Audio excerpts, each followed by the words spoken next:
오늘의 주요 뉴스입니다. 금융권의 구제 금융에 추가로 투입돼야 한다는 벤 버냉키 연방준비제도 이사회 의장 발언에 미국 증시가 하락했습니다. S&P 지수는 12년 5개월 만에 700선이 무너졌습니다. 장기 교착 상태에 빠진 한미 FTA가 속도를 낼 전망입니다.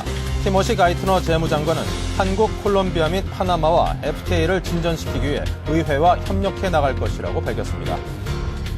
현대 기아차가 미국 시장에서 선전했습니다. 지난달 GM과 포드의 판매량이 각각 53%, 48%가 줄어든 반면 현대차는 1.5% 감소한 데 그쳤고 기아차는 오히려 0.4% 증가했습니다. 국제신용평가사인 무디스가 아르헨티나의 디폴트 가능성을 제기했습니다. 무디스는 농축산물과 유가 하락으로 아르헨티나가 올해와 내년 채무를 감당치 못할 것으로 내다봤습니다. 대기업 규제의 상징이던 출자 총액 제한 제도가 폐지됐습니다. 하지만 금융자본과 산업자본의 분리를 완화하는 금산분리 완화법은 여야 조율 실패로 국회를 통과하지 못했습니다.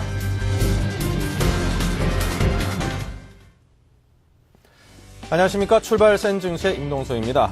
올해 1분기 경제 성장률이 10년 전 외환위기 당시 수준으로 추락할 것이라는 전망이 나왔습니다. 한국은행과 KBI 등에 따르면 1분기 GDP 성장률이 전년 동기 대비 마이너스 5%에서 많게는 마이너스 8% 정도를 기록할 것이라고 하는데요. 자, 성장률 쇼크에 경기 회복 시점마저 내년 이후로 늦춰진다는 전망이 나와서 환란 당시의 상황이 재현되는 것 아닌가 하는 그런 우려가 생기고 있습니다. 자, 출발센 증시 글로벌 경제 소식부터 정리해 보겠습니다. 서울경제신문 국제부의 유주희 기자입니다. 안녕하세요. 안녕하십니까. 네, 간밤에 뉴욕 증시가 또 떨어졌다고요?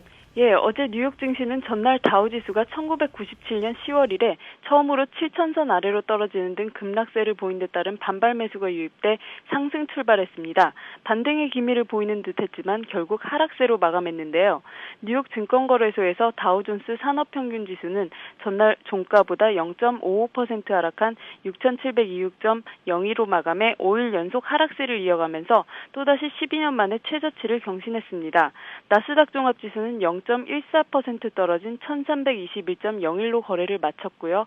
S&P 500 지수도 전일보다 0.64% 내린 696.33을 기록해 1996년 10월 이후 12년 5개월 만에 700선이 무너졌습니다. 네. 자, 벤 버냉키 FRB 의장의 발언이 증시의 하락을 부추겼다는 이야기도 있던데요. 이전에도 증시 약세를 이끌 만한 발언을 자주 내나 베어 냉키라고도 불리는 버냉키 의장은 어제 미 상원 재무위 청문회에 출석했는데요. 이 자리에서 버냉키 의장은 미 경제가 개선되고 있다는 신호가 거의 없는 데다 미국의 금융 시스템이 아직 안정되지 않았다고 밝히면서 증시 하락을 이끌었습니다. 버냉키 의장은 또 AIG가 헤지펀드처럼 무분별한 투자를 일삼아왔다면서 금융규제 강화를 주장했습니다.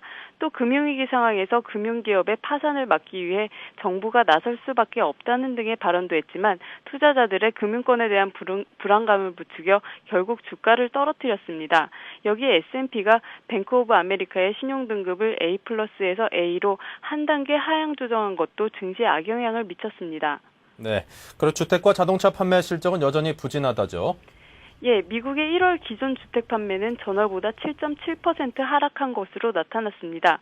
전월 동기보다 6.4% 떨어진 수치고요.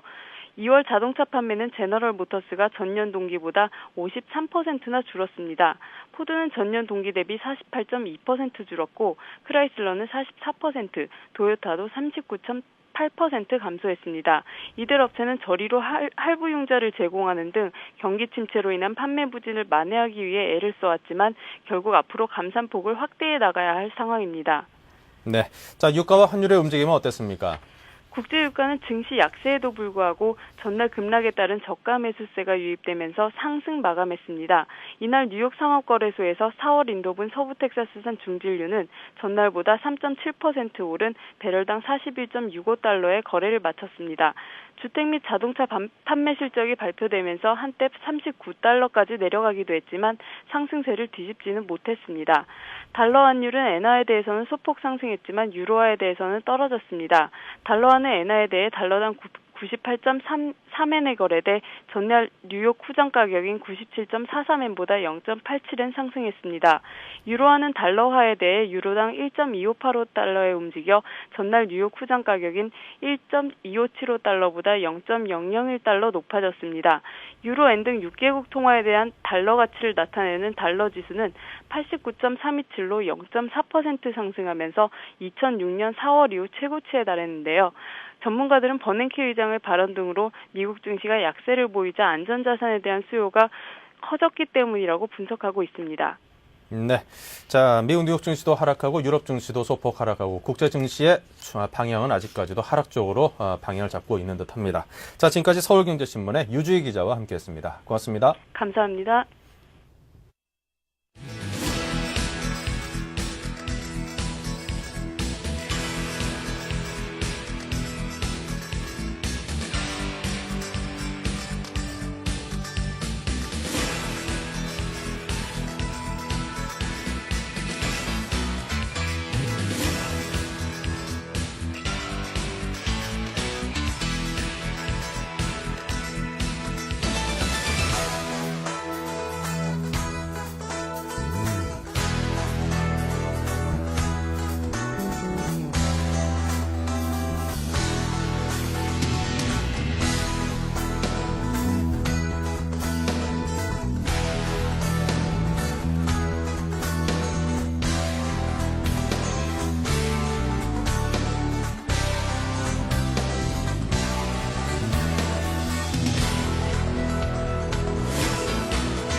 네, 오늘의 투자 전략 시간입니다. 자, 오늘은 이 자리에 대신증권 투자전략팀의 최재식 연구위원 모셨습니다. 안녕하세요. 안녕하십니까.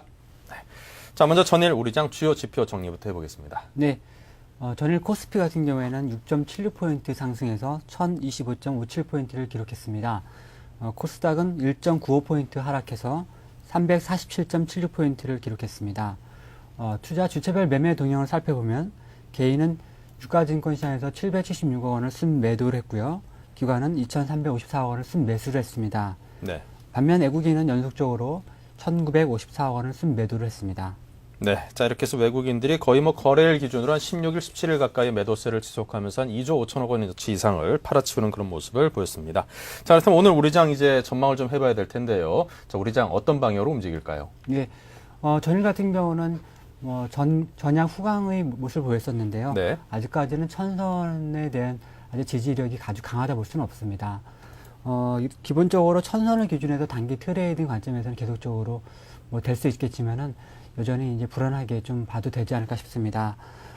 그동안 이제 급락으로 가격 부담이 감소하고 어저께 같은 경우는 기관이 천선 이하에서 저가 매수가 나오면서 좀 상승 반전했지만은 정부의 개입과 함께 원달러 환율 상승 자체도 좀 주춤하고 있지만 이 부분이 계속적으로 추세적으로 전결될 만큼 강한 상승 모멘텀은 마련되지 않고 있습니다. 미국 증시 역시 지금 직전일에 4, 5% 급락을 했음에도 불구하고 오늘 안정이 되지 못했습니다. 이만큼 전반적으로 국내 시층지 자체가 아직 저점에 대한 확실한 지지 기반이 만들어지지 않았기 때문에 천선은 언제든지 하향할 수 있다는 관점에서 봐야 될 것 같습니다. 그래서 그런 관점에서 본다면은 오늘 같은 경우에는 다시 한번 천선의 테스트가 있지 않을까 싶습니다. 네. 자, 일단은 천선을 기준으로 해서 지난 연말 이후 다시 한번 장중에 붕괴되는 그런 모습을 보였는데 지금 흘러가는 어떤 경제 상황을 놓고 보면은 사실 천선을 반드시 꼭 지켜야 된다 말아야 된다라는 걸 논하는 것 자체가 과연 무슨 의미가 있을까 이런 생각을 하시는 분들도 적지 않더라고요. 자, 그렇다면 이제 중요한 거는 천선이라는 게 분명히 심리적으로도 어떤 지지선 역할을 분명히 하고 있기 때문에 네. 이 천선에 대한 회복을 하려고 하는 그 힘은 분명히 있을 거란 말이죠. 네. 그 사이를 넘나들 때 우리 투자자들이 이제 어떤 방법으로 투자를 해야 될 것이고 어떤 자세를 취해야 될 것인가 굉장히 중요하다고 여겨지는데 이 천선을 기준으로 한 우리 투자자들에 대한 그 조언을 좀 부탁을 드리겠습니다. 네. 일단 천선이라면은 과거에 저희 증시가 500에서 1000 이렇게 구간에서 한동안 머물렀었는데요. 그 위에 천선을 이제 돌파하자마자 1000에서 2000 사이에 이제 주가가 움직였습니다. 근데 현재 상태에서는 다시 2000에 갔던 주가 지수가 현재는 천선을 테스트하고 있는 국면이기 때문에 그만큼 과거에 그 쌓아놨던 그 증시 체력이라든지 경제 규모라든지 이런 부분에서 좀 펀더멘탈이 많이 취약하다는 걸 볼 수 있습니다. 그래서 기본적으로 천선이 이제 우리 갖고 있는 의미는 이제 증시 문제라든지 경제 문제 이런 면에서 상당한 의미가 있는데 단기적으로는 뭐 국내 경기 및 뭐 금융 불확실성이 아직 뭐 완화가 안 돼 있고 3월과 4월에 계속적으로 뭐 확대될 가능성이 많기 때문에 뭐 천선 이하에서는 철저히 저가면서 뭐 이런 관점에서만 봐야 될 것 같고요. 그리고 단기적인 투자가라면은 뭐 천선에서 샀다가 뭐 좀 올라가면 팔 수는 있겠지만은 뭐 길게 보는 투자가라면은 철저히 뭐 그 대형주 중심으로 해서 많이 빠질 때 좀 접근한다든지 그리고 아니면 좀 경기 방어주가 되는 일부 뭐 강원랜드라든지 이런 뭐 특수한 관련 종목으로 좀 관심이 필요할 것 같습니다. 네. 자, 어떠한 불경기에도 나름대로 일정 부분 이상 수익을 거둘 수 있는 그런 기업들에 관해서 좀 한정을 해야 될 것 같고요. 근데 혹시 이런 생각도 좀 듭니다. 좀 전에 말씀하신 것처럼 그동안 상당히 10수년간 이상 동안 500에서 1000선을 사이로 이렇게 박스권에서 움직이는 장세였단 말이죠. 네. 이제 1000선을 뚫고 올라가면서 그 박스권이 1000에서 2000선으로 약간 상향 확대된 그런 양상인데 다시금 이제 1000선으로 밑바닥에 달라붙으면서 1000선을 하회하고 깨질 경우에 지금 뭐 경제 성장률이 마이너스다, 뭐 이번 위기가 2년이간에 3년이간에 그런 이야기도 있고 보면은 다시금 아래쪽 우리가 과거 이제 10수년 동안 움직였던 그 아래쪽 박스권으로 다시 하향 이탈해서 이렇게 또 되는 거 아니냐 그런 우려를 하는 분들도 계실 수 있지 않겠습니까? 예, 맞습니다. 뭐 올해 같은 경우에는 뭐 당초 지난 연말 같은 경우에는 플러스 경제 성장률까지 예상을 했었습니다. 근데 1월달, 2월달 나오는 경제 지표 보면 뭐 성장률 자체를 보면은 최소한 뭐 마이너스 2, 3% 정도의 경제 성장률이 많이 낮아지고 있습니다. 예측치가. 네. 그만큼 뭐 전반적으로 예상했던 경기 상황이 상당히 안 좋아지고 있는 부분은 분명합니다. 그렇기 때문에 이 부분이 올해로 끝나지 않고 좀 네. 뭐 분기가 지연될 가능성이 높다는 부분이 많이 생기고 있습니다. 그리고 동유럽 뭐 금융위기라든지 미국의 금융위기 그리고 이러한 부분이 계속적으로 가파르게 경기 하강을 부채질하고 있기 때문에 뭐 천선이 이제 뭐 연말 종가도 회복하지 못하고 마감할 수 있다 이런 비관론적인 뭐 일부 외국계 증권사 리포트가 있었지만은 네. 뭐 현재 상태에서는 뭐 아주 낙관도 그렇고 아주 비관도 그렇고 현재 상태에는 좀 뭐 냉정하게 본다라면은 좀 상당히 안 좋은 국면이다. 그렇기 때문에 뭐 좀 긴 기간 관점에서 좀 투자를 해야 되지 않을까 싶습니다. 네. 자, 아직까지는 뭐 우리 증시의 어떤 상승 쪽으로 방향을 틀 만한 그런 모멘텀 자체는 상당히 좀 힘이 약하다. 이렇게 그렇습니다. 보는 게 맞는 시각이겠죠. 네, 그렇습니다. 네. 또 외국인들 관점으로 놓고 볼 때는 지금 높은 고환율을 감안할 때 우리 증시가 이미 뭐 한 500선대로 내려와 있다라는 그런 분석도 있고 보면은 당분간은 좀 몸을 좀 사리는 그런 투자를 해야 될 것 같습니다. 자, 그럼 오늘 그 시장에 영향을 미칠 만한 그런 변수들이라면 어떤 것들이 있는지 시장의 흐름에 영향을 줄 만한 그 이슈들 함께 좀 정리를 해주시기 바랍니다. 예.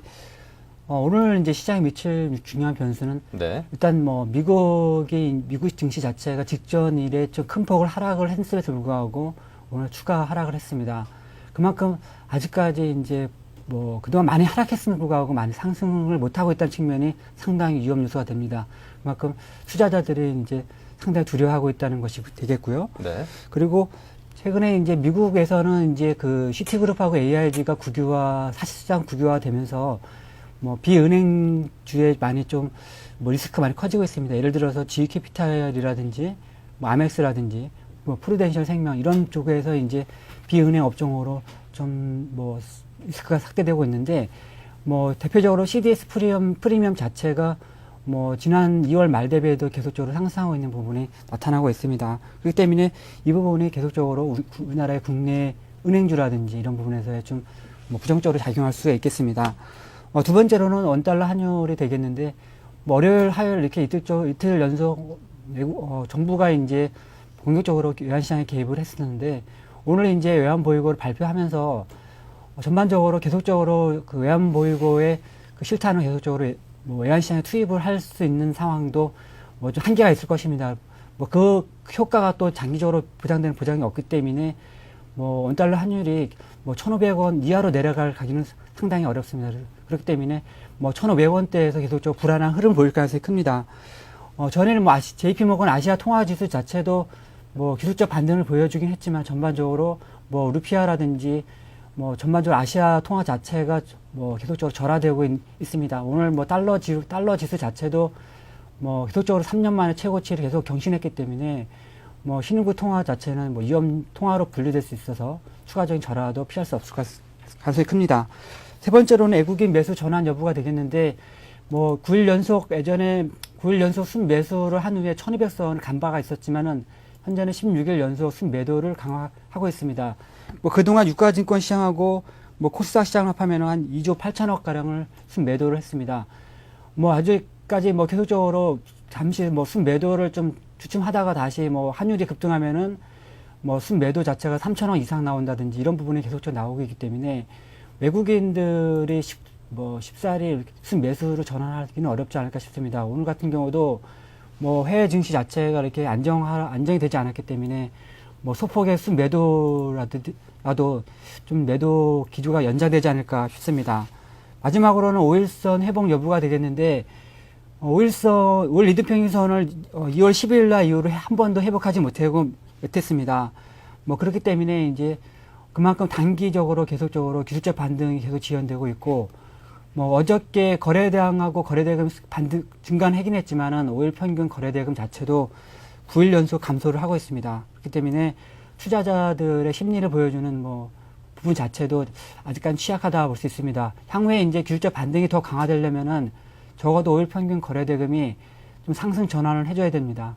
그때는 아마 이제 뭐 대형주가 좀 많이 좀 견인을 해야 될 것인데요. 아직까지는 그런 사인이 없습니다. 더 추가적으로 그런 뭐 신호를 좀 찾아봐야 될 것 같습니다. 네. 자, 그렇다면 이제 오늘의 투자 전략으로 화제로 옮겨보겠습니다. 투자 전략에 관한 조언도 해주셔야죠. 네. 뭐 오늘 이제 그 투자 포인트를 본다면 앞서도 많이 얘기했지만은 뭐 1000포인트는 뭐 좀 의미를 두기는 아직 뭐 한계가 있다 생각이 듭니다. 언제든지 하향할 수 있다는 관점에서 접근해야 될 것 같고 단지 테크니컬 관점에서만 이제 저가 매수 일부 올라가면 차익 매도 이 정도로만 접근이 필요할 것 같습니다. 향후에 이제 그 금융 및 경기 불확실성이 뭐 정점을 치고 할 때 이제 뭐 그 국내 증시가 좀 안정이 될 때는 이제 좀 뭐 천선에서 샀던 거를 좀 뭐 다음날 홀딩할 수 있겠지만은 아직까지는 데이 트레이딩 정도 단기적인 관점에서 봐야 될 것 같습니다. 그래서 향후에 이제 뭐 거래대금 이쪽에서 좀 변화가 있는지 좀 봐야 될 것 같습니다. 네. 자, 그렇다면 이제 오늘 우리 장에 영향을 미칠 만한 주요 이슈들에 관해서 이제 정리를 해 주셨습니다. 아무래도 이제 오늘 요즘 들어서 우리 장에 이제 가장 큰 이슈라고 하면 이제 천선을 과연 지지할 수 있을 것인가, 또 그걸 넘나들 때 어떤 식으로 대응을 해야 될 것인가, 이게 가장 큰 관심사가 아닌가 싶은데 그에 대한 궁금증을 아주 상세하게 잘 풀어주셨고요. 자, 그렇다면 오늘 장에서 이제 관심 두고 봐야 될 어떤 기업들이 있다면 어떤 기업들에 좀 주목을 해야 될까요? 네.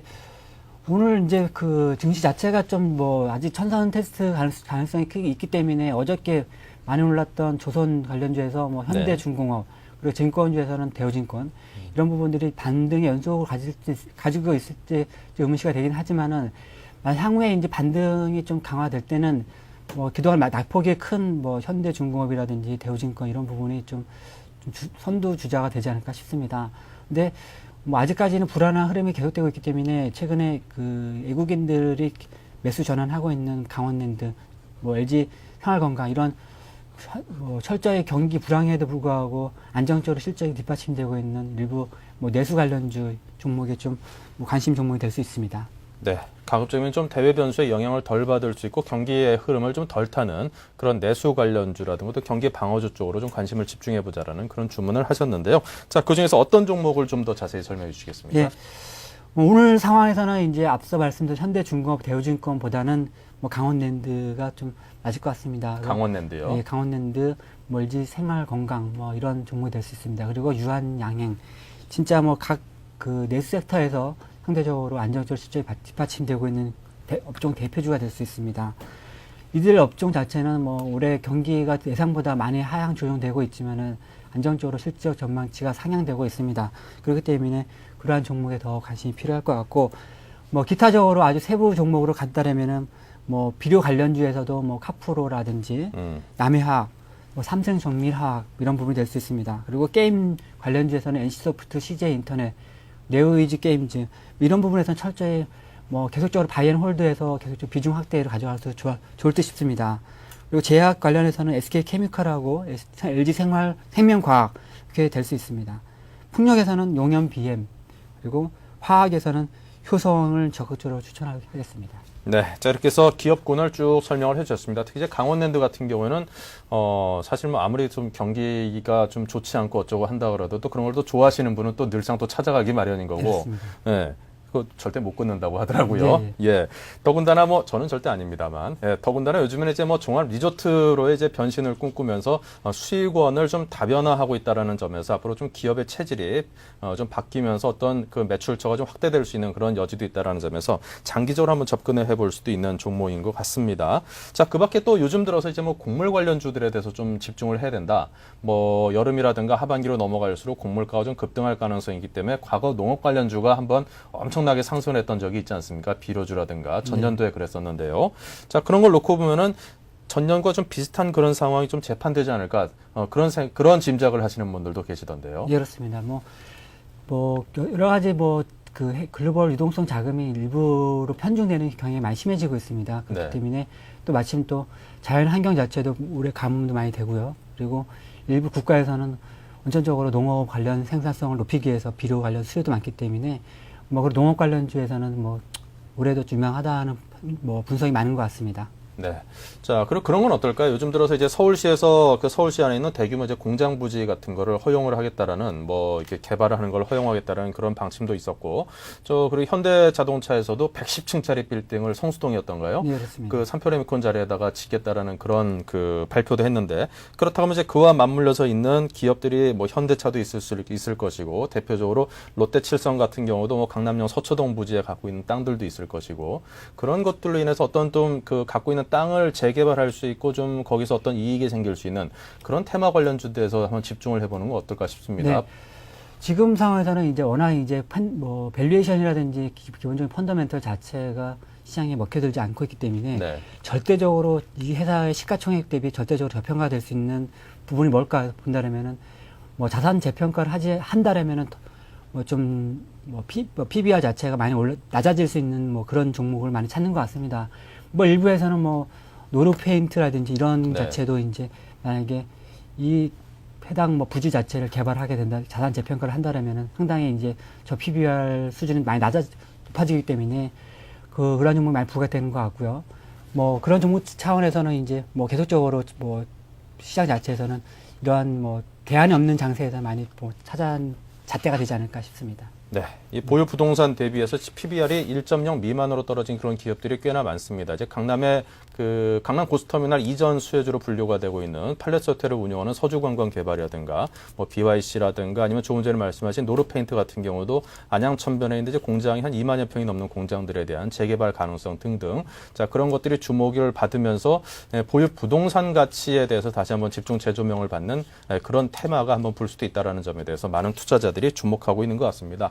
더군다나 지금같이 경기가 좀 좋지 않고 불황인 데다가 장 자체가 좀 약세장일수록 자산주에 대해서 다시 한번 좀 집중적으로 조명을 받는 것이 지난번 이게 10수년간 어떤 증시를 볼 때 반복되는 경험이고 보면은 지금 같은 장세에서 그런 자산에 집중을 해보는 것도 상당히 좋을 것 같습니다. 얼마 전에 자산 재평가주들에 대한 그런 테마가 잠시 좀 분 적이 있었는데 그런 것이 재현될 수도 있겠죠.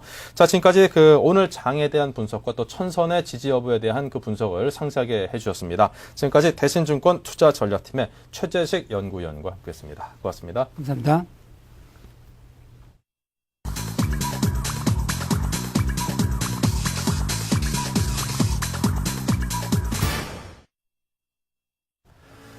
네, 자, 오늘 장은 어떻게 흘러갈지 궁금합니다. 전일 미국 뉴욕 증시도 큰 폭은 아니었습니다만 하락세를 면치 못했었고요. 그리고 유럽 증시도 그 영향을 받아서인지 동반 하락세를 보였다는 소식이 들어와 있습니다.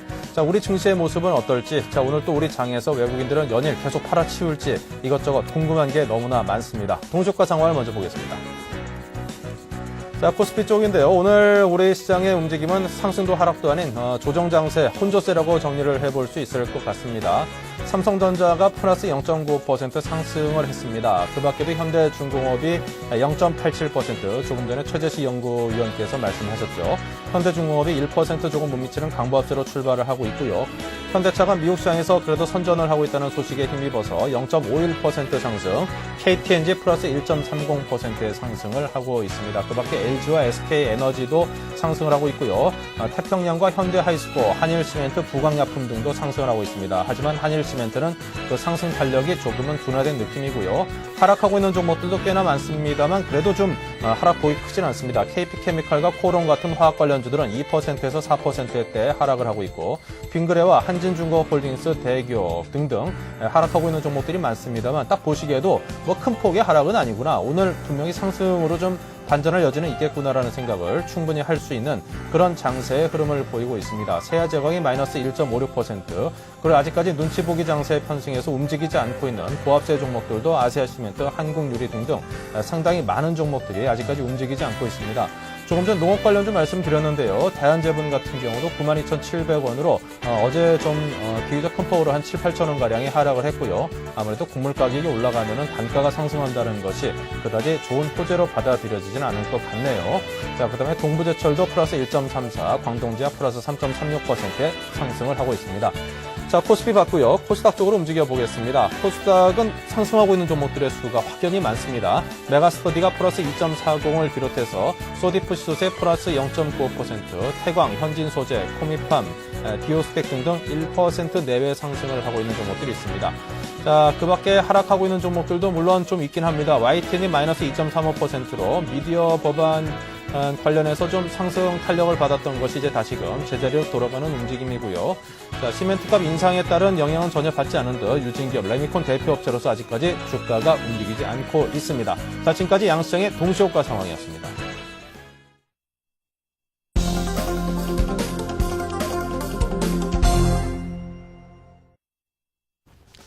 네, 양시장의 움직임을 살펴봤습니다. 코스피 시장 같은 경우에는 혼조세라고 정리를 해볼 수 있겠고요. 코스닥 시장은 아무래도 오늘 상승 쪽으로 방향을 튼 것 같습니다. 자, 그렇다면 개장 시초가를 중심으로 다시 한번 살펴봅니다. 네, 삼성전자가 여전히 강보합세를 유지하고 있습니다. 현대중공업과 현대차, KTNG, 그리고 LG디스플레이도 역시 상승세를 유지를 하고 있고요. 하지만 하락하고 있는 종목들의 수는 더욱더 많습니다. KT와 KB금융, 신한지주, 삼성화재, 신세계, 그리고 LG, SK에너지 등등 하락하고 있는 종목들의 수가 확연히 더 많습니다. 하지만 하락폭은 그다지 크지 않고요. 하지만 하락세에 동참하고 있는 종목들은 삼성물산과 현대건설, S-오일, 두산중공업 등등 수에 있어서 절대적으로 상승하고 있는 종목들의 수를 압도하고 있다고 볼 수 있습니다.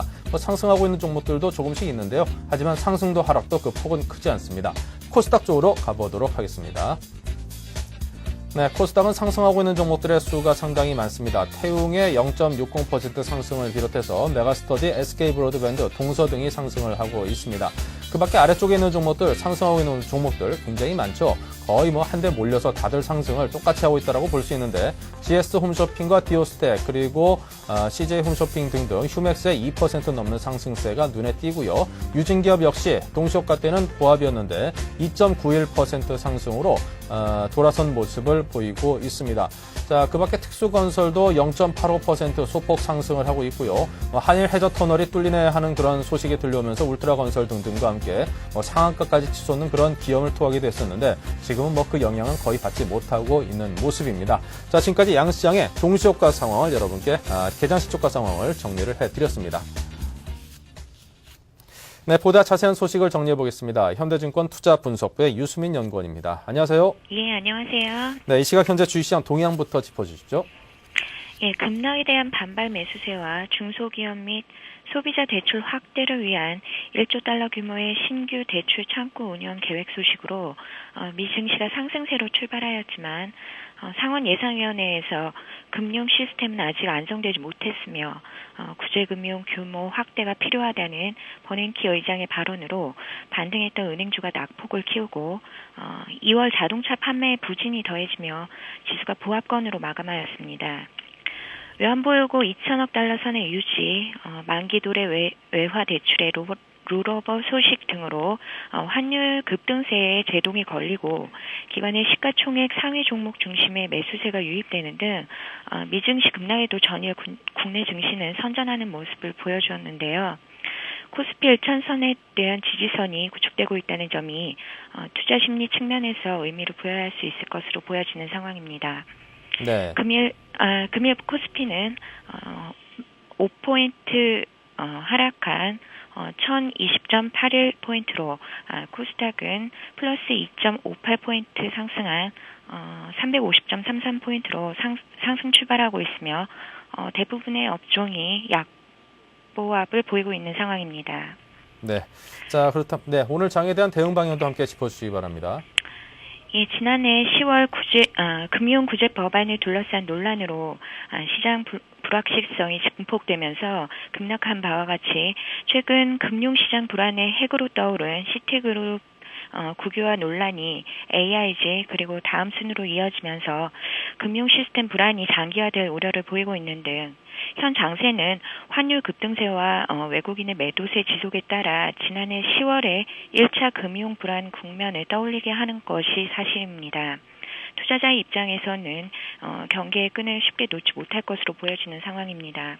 하지만 전일 정부의 은행 외화 채무에 대한 지급 보증에 대한 연장 계획, 그리고 일부 시중은행의 외화 자금 조달 성공 등 환율 상승에 제동을 걸어줄 만한 소식들은 주식시장에 긍정적으로 작용할 것으로 보여지며 진행 중인 스트레스 테스트와 국유화 조치의 부정적이면서도 긍정적인 효과의 시차, 또 4월 본격적인 실적 발표 이전에 사전 실적 시즌에 대한 예상 등을 감안할 때 이번 지수의 저점은 900포인트대 중반일 가능성이 높아 보이는 상황입니다. 또한 주 초반 발표된 ISM 제조업 지수가 위축 국면이기는 하지만 3개월 연속 개선되고 있음을 감안할 때 현 시점에서 금융 관련 이슈만을 고려하기보다는 실물 경기에 대한 반등 시그널 가능성 측면도 고려해 볼 필요도 있어 보입니다. 네. 자, 지금 장의 흐름이 엇갈리고 있습니다. 코스피는 1%가 하락을 했고요. 코스닥은 0.44% 상승을 하고 있습니다. 자, 이런 장에서 눈여겨볼 만한 업종과 종목이 있을까요? 예, 불확실성 측면이 강해서 안심하기에는 확인할 변수들이 좀 많은 상황으로 투자자들은 단기적으로 불확실성 해소 과정에서의 변동성 확대 우려를 고려해야 될 것으로 보여집니다. 적극적인 시장 참여보다는 바닥 확인 과정에서의 보수적 대응이 필요할 것으로 보여집니다. 또한 기존 박스권 장세에서처럼 개별 종목 대응은 현 시점에서 다소 불리할 것으로 보여지며 바닥 확인 과정 이후 기술적 반등 국면에서 대형 우량주와 낙폭 과대 업종 대표주, 또 경기 방어주로의 접근이 필요할 것으로 생각이 됩니다. 한편 미 자동차 판매에서 보았듯이 수요 둔화로 인한 판매 부진에 GM 등 미 자동차 업계에 대한 위험이 커지면서 경쟁력을 선점할 가능성이 높은 국내 자동차 기업에 대한 관심도 꾸준히 필요할 것으로 보여집니다. 네. 자, 지금까지 현대증권의 유수민 연구원과 함께했습니다. 고맙습니다. 감사합니다.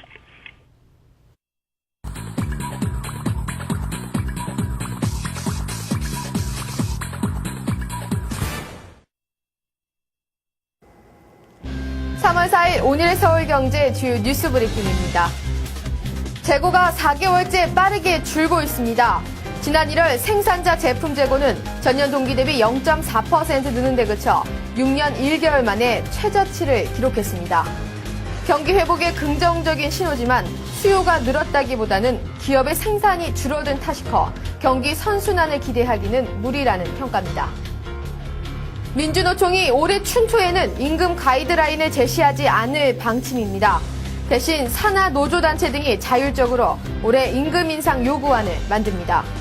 민노총이 임금 가이드라인을 내놓지 않는 건 95년 설립 후 처음으로 노사 상생 분위기 확산에 큰 도움이 될 전망입니다. 정부와 한나라당이 경기 부양을 위해 최대 40조 원의 추가 경정 예산을 계획하고 있습니다. 당정은 상반기에 일자리 창출과 내수 확대를 위해 30조 원을 편성하고 하반기엔 기업 구조 조정과 실업자 지원을 위해 5조에서 10조 원을 추가합니다. 추경 규모는 오는 8일 최종 확정됩니다. 은행들이 수익 창출에 어려움을 겪고 있습니다.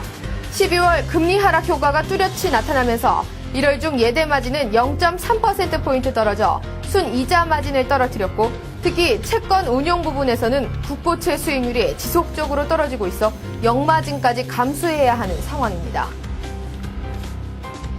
유기농 시장에 대한 대기업의 공략이 거세지고 있습니다. 소비자들의 관심이 높아져 올 유기농 시장 규모는 2조 9천억 원 선으로 전망되며 블루오션으로 떠오르고 있습니다. 대상은 초록마을을 전격적으로 인수하고 풀무원은 점포 확장을 대대적으로 추진하고 있습니다. 자본시장법이 오늘로 시행 한 달을 맞습니다. 자본시장에 획기적인 변화를 가져올 것이라는 예상과는 달리 고객들은 판매사들이 면피성 투자자 보호에 치중한다고 말하며 운용사들은 여론의 문매에 신경 쓰느라 신상품도 내놓지 않고 있습니다. 자율 확대와 투자자 보호라는 취지를 살려 내용을 개선하는 것이 바람직한 방법으로 지적됩니다. 이르면 오는 9월부터 외국 로펌이 국내에 진출합니다. 법무부는 외국법 자문사법을 의결시켜 외국 로펌의 국내 분사무소 설치를 허용하고 외국 변호사에게 국내외 로펌에서 외국법 자문사로 활동할 수 있도록 규제를 완화했습니다. 한미 FTA 체결 당시 합의된 법률 시장의 첫 단계 조치가 시행된 것입니다. 미분양 아파트를 사들인 뒤 시세 차익으로 수익을 배분하는 리츠가 등장했습니다. 우리투자증권은 미분양 아파트에 투자하는 우투하우징 1호 리츠의 영업에 대한 정부 인가를 받았습니다. 대림산업과 3호가 보유한 미분양 483가구에 투자하며 운용기간은 3년 6개월입니다. 이상 오늘의 서울경제 주요 뉴스 브리핑이었습니다.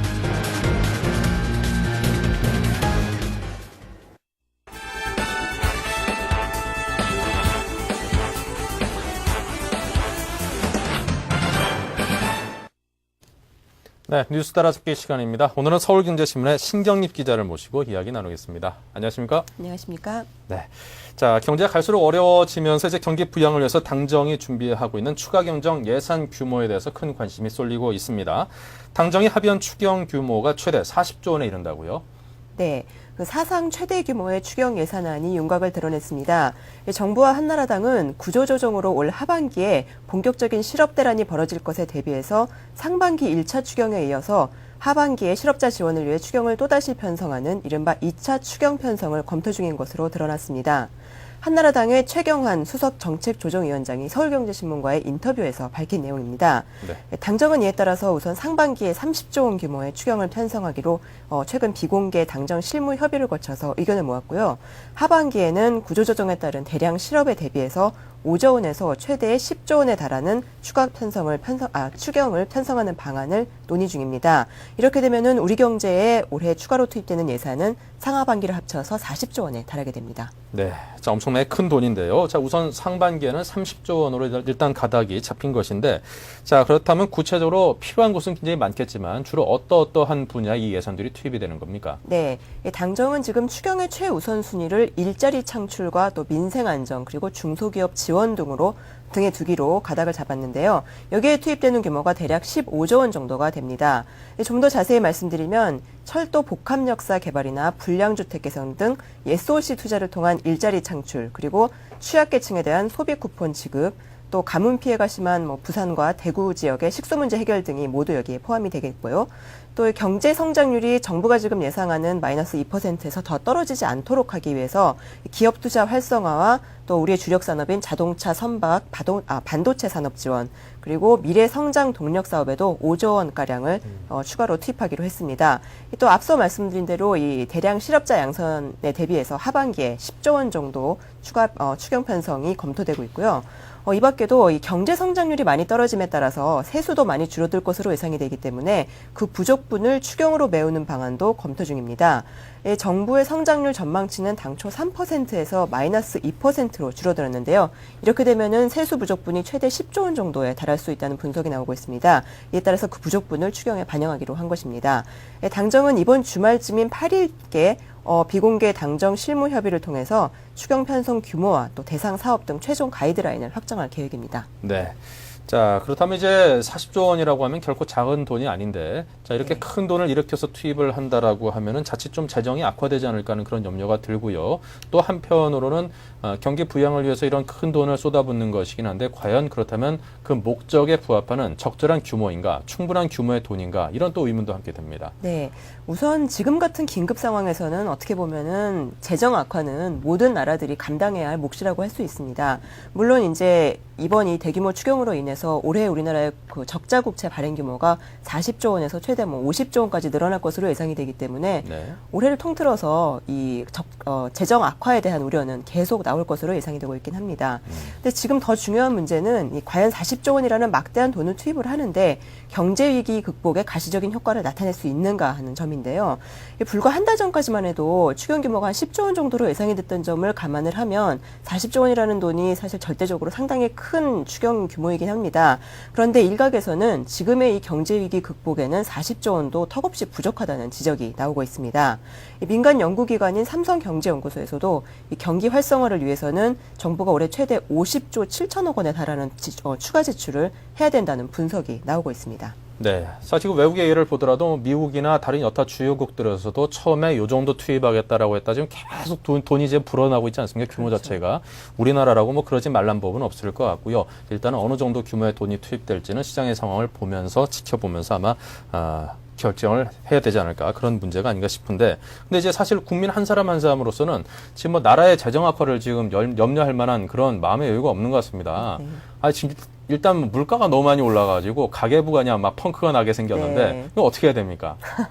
아껴 쓰셔야죠. 예, 아껴야 되나요? 예. 네, 뭐 소득이 지금 뭐 일정하거나 점점 줄어들고 있는 상황에서 물가는 자꾸 오르기 때문에 가계 부담은 점점 더 지금 높아지고 뭐 악소리가 나고 있죠, 한마디로. 예. 그래서 지금 그 최근에 통계청에서 또 이 그 소비자 물가를 발표를 했는데 그 작년 하반기부터 사실 물가가 점점 안정이 되는 추세를 보이기는 했습니다. 그런데 이 물가 상승률이 지금 다시 고개를 들기 시작해서 또다시 서민들의 우려를 자아내고 있는데요. 이 바로 어저께 통계청이 발표를 했는데요. 이 2월 소비자 물가 동향에 따르면 지난달에 소비자 물가 상승률은 전년 동월 대비 4.1%를 기록해서 7개월 만에 상승폭이 확대가 됐습니다. 물가 상승률은 작년이죠. 작년 7월에 5.9%까지 치솟았다가 꾸준히 낮아져서 올 1월에는 3.7%를 기록을 했었습니다. 하지만 이 상승률이 하락 곡선을 그린 지 7개월 만에 다시 올라가기 시작했습니다. 이 겨울철을 맞아서 농축산물 가격이 전년 동업이 5.4%나 올랐고요. 또 이 품목별로는 요즘에 뭐 많이 느끼시겠지만 금반지 값이 많이 올랐습니다. 네. 금반지 값이 전년 동업이 49.5%나 폭등을 했고요. 또 농산물 중에서는 귤과 양파 값이 각각 60%와 70%씩 올랐습니다. 또 유치원 납입금과 대입 종합반 학원비도 각각 8.4%의 상승률을 보였습니다. 네. 자, 보신 것처럼 품목별로 양파가 가장 큰 폭으로 올랐고요. 귤, 금반지, 우유 등등 뭐 금반지 빼고는 우리가 늘상 매일같이 접해야 되는 그런 식료품 값이 큰 폭으로 올랐습니다. 양파 값이 이렇게 올랐더니 짜장면을 시켜도 양배추만 들고 양파가 별로 없더라고요. 속상합니다. 자, 그렇다면 이제 전년도에도 물가가 막 오를 때는 국제적으로 유가라든가 원자재 가격이 워낙 많이 오르기 때문에 재료비가 많이 드니까 뭐 물가가 오를 수밖에 없다. 그렇죠. 뭐 그런 얘기가 있었는데 지금 전반적으로 유가도 드라마틱하게 큰 폭으로 하락을 하고 원자재 가격들이 하락을 했습니다. 그럼에도 불구하고 소비자 물가는 계속 오르고 있단 말이죠. 이게 오르고 있는 이유가 뭘까요? 네, 일단 그 연초에 비하면은 휘발유 가격이 조금 올랐습니다. 네. 공급량이 좀 줄었기 때문인데요. 휘발유 가격은 뭐 그 크게 폭등을 했던 1년 전에 비하면 사실 많이 낮아진 것이 사실이지만 지난 1월에 비하면은 10.9%나 오른 상태고요. 또 게다가 1월에 유류세 인하 조치가 지금 환원이 됐기 때문에 그만큼 그 물가 상승 압력으로 작용을 하고 있는 것 같습니다. 또 아까도 말씀드렸지만 겨울이라는 계절적인 요일 때문에 우리가 항상 먹는 먹거리, 농산물 가격이 많이 오른 점도 물가 상승의 주 요인으로 작용을 했습니다. 또 이 지금 달러당 1,500원을 넘어선 고환율이 서민 물가에 크게 부담을 주고 있는데요. 이 그동안 물가를 붙잡아주는 역할을 했던 중국산 이 저가 생필품이 환율 때문에 가격이 지금 많이 오르고 있습니다. 그래서 그 일반 서민 가게에 많이 영향을 주고 있고요. 또 한 가지 더 말씀드리자면 일단 오른 물가는 추가 인하 요인이 발생을 해도 좀처럼 내리지 않는다는 점을 들 수가 있겠는데요. 예를 들어서 밀가루 가격이 지금 1년 전에 비하면은 3.3% 낮아진 상태입니다. 그럼에도 불구하고 스낵 과자 가격은 15.8%, 또 비스킷 가격은 46.7%나 올라 있는 것이 이 같은 현상을 반영한다고 할 수 있겠습니다. 네. 자, 그렇다면 이제 앞으로의 물가가 어떻게 될지가 이제 상당히 염려가 됩니다. 사실 물가가 아무리 오른다 하더라도 그에 따라서 뭐 실질적인 임금이나 소득들이 물가 상승률을 반영을 해서 이렇게 같이 올라주면은 별 염려가 없는데 지금 상황은 일자리도 위협받고 있고 임금은 깎여 나가고 그런 상황이니까 야, 이래저래 좀 서민 가계에 큰 부담이 만만치 않겠다 싶은데요. 네. 일단 정부는 상당히 낙관적인 견해를 내놓고 있는데요. 올 2분기부터는 물가 상승률이 빠르게 둔화되면서 전반적으로 안정을 찾을 것으로 보고 있습니다. 일단 경기가 많이 나빠지고 그 결과로 소비자들이 지갑을 닫으면 물가는 자동적으로 내려갈 수밖에 없다는 그 시장 가격 원리 때문인데요. 정부는 올해 연간 물가 상승률을 지금 2%대 후반으로 내다보고 있습니다. 이 정도면은 사실 크게 나쁜 수치는 아니거든요. 그러네요. 근데 지금 문제는 이 환율입니다.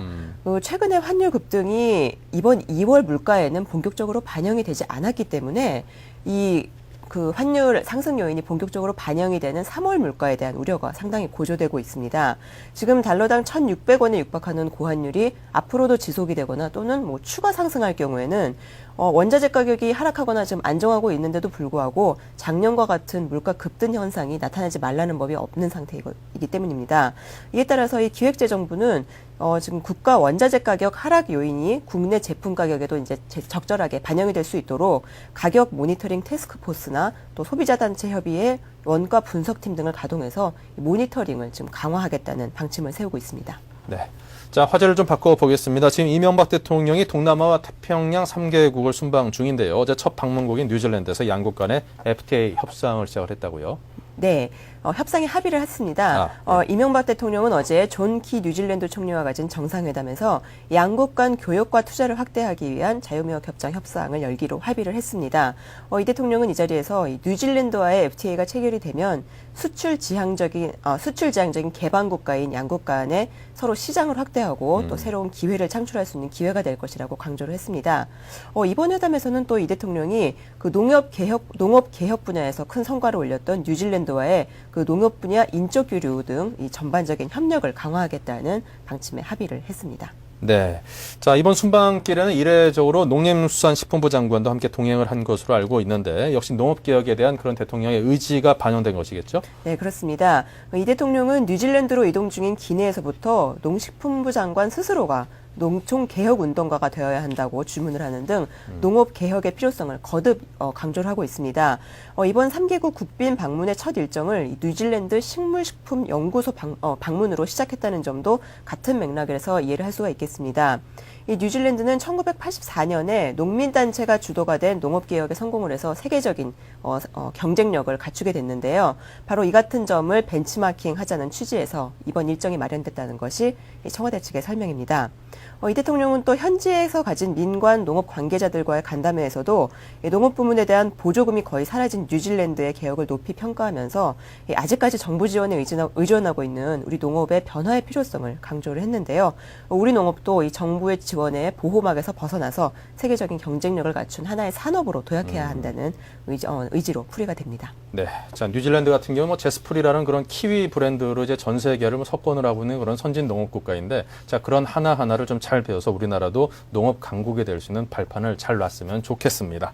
자, 지금까지 뉴스 따라잡기의 신경입 기자와 함께 했습니다. 고맙습니다. 고맙습니다.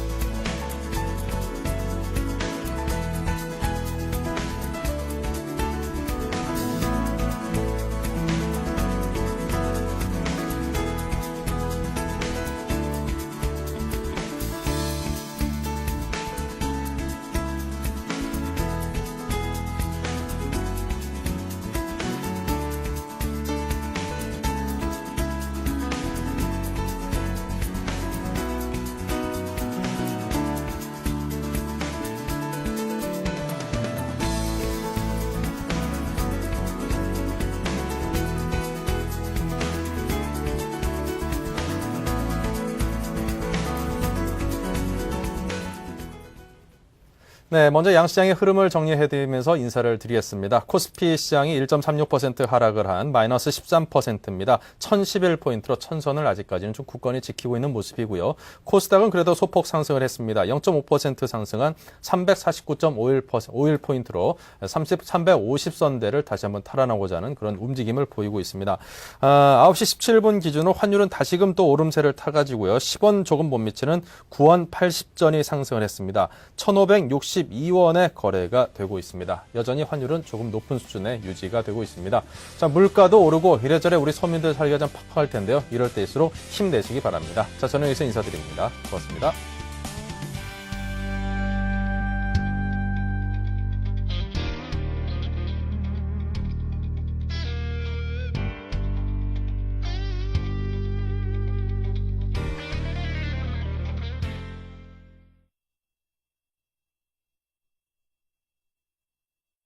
불안정하고 힘이 없는 모습을 보이고 있는데요. 자, 내일을 준비하는 투자 전략은 어떤 방향으로 잡고 가는 게 좋다고 보십니까?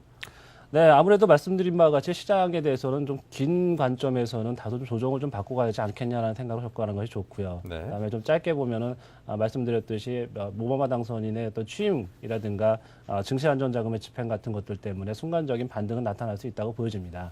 그렇지만 이번 반등 역시 조정 양상에서 나타나는 반등이라는 점에서 지나친 기대는 좀 낮추어 잡아볼 필요가 있고요. 좀 더 매력적인 구간으로 지수대가 진입할 때까지 다소 좀 기다리다가 적당한 시기를 잡는 것이 오히려 더 현명하다라는 판단을 하고 있습니다. 네. 자, 이렇게 해서 투자에 대한 투자 전략 방향까지 함께 조언을 청해 들어봤습니다. 자, 지금까지 LIG 투자증권 투자전략팀의 변종만 과장님의 도움 말씀을 청해 들었습니다. 고맙습니다. 네, 감사합니다. 네, 오바마 새 정부 출범을 앞두고 그동안 국내 증시의 상승세를 이끌었던 정책 기대감이 한풀 꺾이고 있습니다. 대신에 기업들의 실적 부진과 경제 지표 악화에 대한 그런 불안감이 다시 고개를 치어들면서 우리 코스피 지수가 오늘 비교적 큰 폭으로 조정을 받는 그런 하루였는데요. 자, 지금까지는 우월한 정책 기대감이 어떤 시장의 분위기를 좋은 방향으로 이끌었다라면은 금융 부실에 대한 우려 그리고 또 실물 경기에 대한 침체 우려로 어떤 상승 모멘텀을 찾기는 아직까지도 다소 적지 않은 시간이 필요하다는 게 다수의 투자자들의 생각이 오늘 증시에 반영된 것이다라는 그런 분석이 있습니다. 아직까지 호재를 찾기에는 시간이 좀 더 많이 걸리겠지요. 참을성 있게 기다려야겠습니다. 자, 저희는 여기서 여러분께 인사드리겠습니다. 고맙습니다.